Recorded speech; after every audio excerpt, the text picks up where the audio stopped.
नमस्कार स्टूडेंट्स, में अरविंद आप देख रहे हैं ज्ञानदीप ओडिशा चैनल। आज हम कंटिन्यू करेंगे BCom fourth semester minor business regulatory framework unit 1 introduction to Indian contract act 1872 part 1। अगर आपने पहले वीडियो नहीं देखे हैं तो चैनल के प्लेलिस्ट से जरूर देखिए। तो चलिए देखते हैं आज हम क्या क्या पढ़ने वाले हैं। सबसे पहले हम एक्ट का एक इंट्रोडक्शन लेंगे। उसके बाद हम इस एक्ट का पर्पस और स्कोप यानी इसका उद्देश्य और दायरा समझेंगे। फिर हम देखेंगे कि कॉन्ट्रैक्ट का आखिर मतलब क्या होता है और इसका नेचर कैसा है। इसके बाद हम सबसे इंपॉर्टेंट टॉपिक कवर करेंगे जो एग्जाम में अक्सर आता है, एक वैलिड कॉन्ट्रैक्ट के एसेंशियल्स क्या क्या हैं। और लास्ट में हम एक क्विक रिवीजन समरी करेंगे ताकि सारे पॉइंट्स आपको अच्छे से याद हो जाएं। ठीक है, तो शुरुआत करते हैं अपने पहले टॉपिक से, इंट्रोडक्शन टू द एक्ट। इसमें हम समझेंगे कि ये कानून, ये एक्ट आखिर है क्या और कहां से आया। तो देखिए, the Indian contract act 1872 India में कॉन्ट्रैक्ट्स को गवर्न करने वाला मेन कानून है। सिंपल वर्ड्स में समझिए, बिजनेस में या आम जिंदगी में जो भी अग्रीमेंट्स होते हैं उनके नियम इसी एक्ट में लिखे हैं। ये एक्ट ब्रिटिश गवर्नमेंट ने बनाया था और ये लागू कब हुआ, ये डेट आपको याद रखने हैं, 1 सितंबर 1872। एग्जाम के लिए इंपॉर्टेंट है। अब देखिए, ये कानून पूरे इंडिया पर लागू होता है। पहले जम्मू एंड कश्मीर में नहीं होता था, पर अब ये पूरे इंडिया में लागू है। इस एक्ट में क्या बताया गया है? इसमें बताया गया है कि कॉन्ट्रैक्ट कैसे बनता है, उसको पूरा कैसे करना है और अगर कोई तोड़ता है तो उसको लागू कैसे करवाना है। बेसिकली ये बिजनेस के लिए एक पूरा लीगल फ्रेमवर्क प्रोवाइड करता है।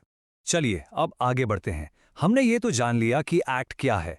अब ये समझना जरूरी है कि इसको बनाया क्यों गया, इसका पर्पस क्या है और इसका स्कोप यानी इसका दायरा कहां तक है। देखिए, इस एक्ट के 4 मेन पर्पस हैं। सिंपल वर्ड्स में समझिए, पहला है फेयरनेस लाना, यानी जो भी एग्रीमेंट हो उसमें ईमानदारी हो। दूसरा है जो भी पार्टीज हैं उनके राइट्स को प्रोटेक्ट करना, उनके अधिकारों को बचाना। तीसरा है रेमेडीज प्रोवाइड करना, यानी अगर कोई कॉन्ट्रैक्ट तोड़ दे तो दूसरी पार्टी को कानूनी उपाय देना। और चौथा है बिजनेस में सर्टेनिटी प्रमोट करना ताकि एक विश्वास बना रहे। अब अगर हम इसके स्कोप की बात करें तो ये एक्ट 2 हिस्सों में बटा हुआ है। एक हिस्सा है जनरल प्रिंसिपल्स ऑफ कॉन्ट्रैक्ट, जो हर तरह के कॉन्ट्रैक्ट पर लागू होता है, और दूसरा हिस्सा है स्पेशल कॉन्ट्रैक्ट्स, जैसे कि इंडेमनिटी, गारंटी, बेलमेंट, इनके लिए कुछ अलग से नियम भी है। तो चलिए आगे बढ़ने से पहले एक छोटा सा रिकैप कर लेते हैं, हमने क्या क्या पढ़ा। पॉइंट नंबर 1, ये एक्ट ब्रिटिश गवर्नमेंट ने बनाया था और 1 सितंबर 1872 से लागू है। पॉइंट 2, ये बिजनेस के लिए एक लीगल फ्रेमवर्क देता है। तीसरा, इसका पर्पस है फेयरनेस और राइट्स को प्रोटेक्ट करना।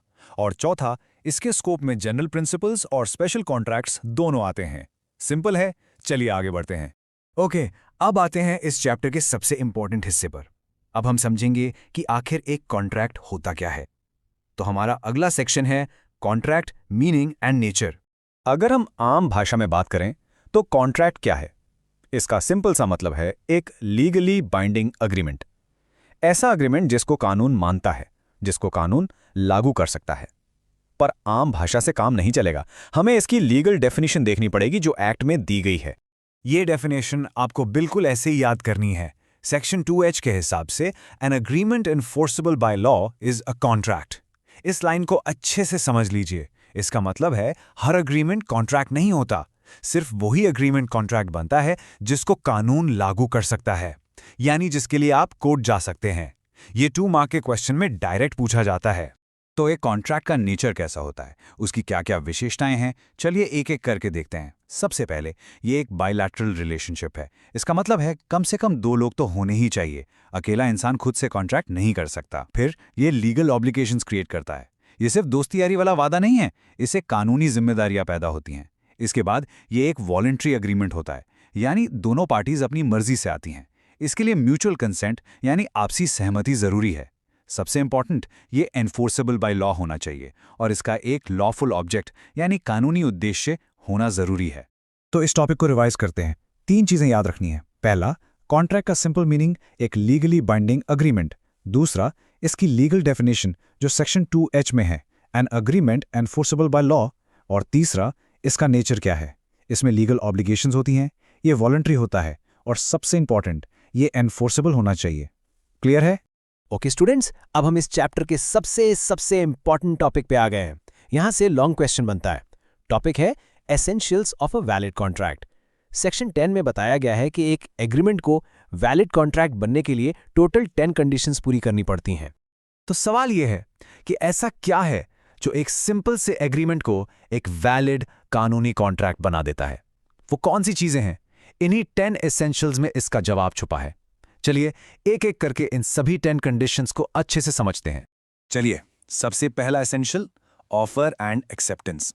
देखिए, कोई भी कॉन्ट्रैक्ट एक ऑफर से शुरू होता है और जब दूसरी पार्टी उसको एक्सेप्ट कर लेती है तब एग्रीमेंट बनता है।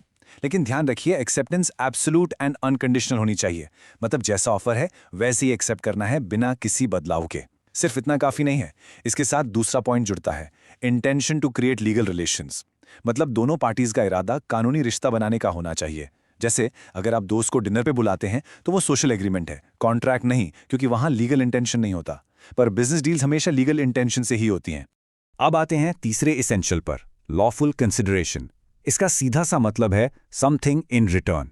कॉन्ट्रैक्ट में दोनों पार्टी को कुछ न कुछ मिलना चाहिए, इसीलिए कहते हैं नो कंसिडरेशन नो कॉन्ट्रैक्ट।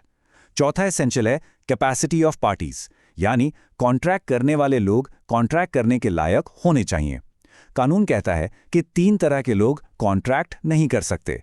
एक, माइनर, यानी जो 18 साल से कम है। दूसरा, a person of unsound mind, यानी जिसका दिमागी संतुलन ठीक नहीं है। और तीसरा, a person disqualified by law, जिसे कानून ने कॉन्ट्रैक्ट करने से मना किया हो।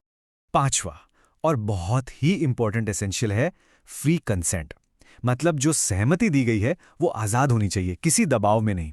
अगर कंसेंट कोहजन यानी धमकी से, अनड्यू इन्फ्लुएंस, फ्रॉड, मिसरिप्रेजेंटेशन या मिस्टेक से ली गई है तो वो फ्री नहीं मानी जाती और ऐसा कॉन्ट्रैक्ट वॉइडेबल होता है।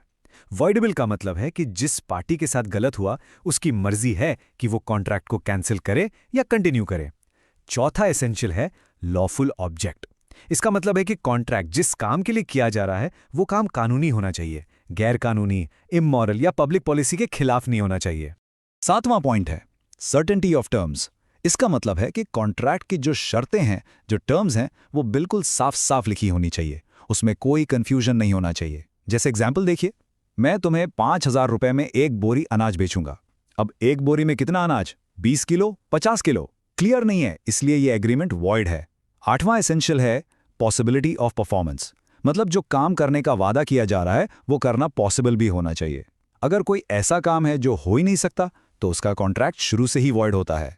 जैसे कल बारिश करवाने का कॉन्ट्रैक्ट करना, यह पॉसिबल ही नहीं है। अब आते हैं 9वें एसेंशियल पर, नॉट एक्सप्रेसली डिक्लेयर्ड वॉइड। इसका मतलब है कि आपका एग्रीमेंट उन एग्रीमेंट्स की लिस्ट में नहीं आना चाहिए जिनको हमारे कॉन्ट्रैक्ट एक्ट ने पहले ही वॉइड यानी बेकार घोषित कर दिया है। जैसे किसी की शादी रोकने का एग्रीमेंट या व्यापार रोकने का एग्रीमेंट या सट्टेबाजी के एग्रीमेंट्स, ये सब वॉइड हैं। और 10वां और आखिरी एसेंशियल है लीगल फॉर्मेलिटीज। कुछ कॉन्ट्रैक्ट्स के लिए कानून कहता है कि उन्हें लिखना जरूरी है, रजिस्टर करवाना जरूरी है या उन पर स्टैंप लगाना जरूरी है।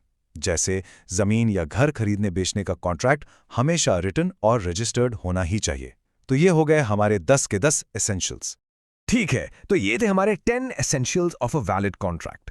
थोड़ा लंबा टॉपिक था, इसलिए चलिए एक क्विक समरी में इसको फिर से समझते हैं ताकि सब कुछ क्लियर हो जाए।